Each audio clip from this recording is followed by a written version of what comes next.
আসসালামু আলাইকুম। ইনকিউবেটর ঘরে থাকলে কি কি সুবিধা? আমার একটা নতুন এক্সপিরিয়েন্স হয়েছে। আমি আপনাদের সাথে শেয়ার করতে চাই। এখানে দেখতে পারতেছেন ১১টা ডিম।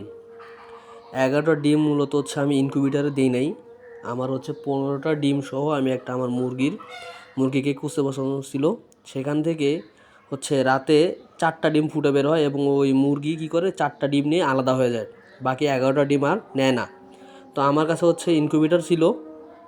এর আগে ডিম ফুটানো হয়েছে, ৫টা ডিম ফুটাইছিলাম পরীক্ষামূলকভাবে। তারপর বাকি ১১টা ডিম এই ইনকিউবেটরে আমরা দেই। যেহেতু ডিমগুলো মুরগিটা নিতেছিল না, সেক্ষেত্রে আমরা ইনকিউবেটরে দিয়ে বাকি ডিমগুলোকে আস্তে আস্তে ফুটাই। কিন্তু আমরা একটা জিনিস লক্ষ্য করলাম, কিছু ডিম নিজে থেকে ফুটে বের হয়েছে, কিছুগুলো হালকা করছে কিন্তু মানে ফাটাইছে কিন্তু বের হইতে পারতেছিল না। পরে আমরা নিজেরা ফাটায়া বের করে দিছি।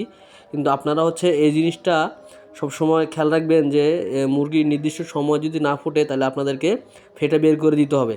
আর এখন যেহেতু একটু তাপমাত্রা বেশি, হ্যাঁ, ২১ দিনের জায়গায় ২ দিন ১ দিন আগেও ২-৪টা ফুটতে পারে। সেক্ষেত্রে আপনাদেরকে খেয়াল রাখতে হবে।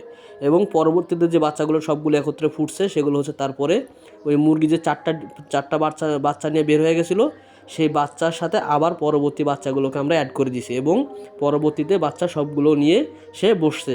এখন আলহামদুলিল্লাহ বাচ্চাগুলো ভালো আছে, সুস্থ আছে। ইনকিউবেটর থাকার সুবিধা এই যে আমরা পাই।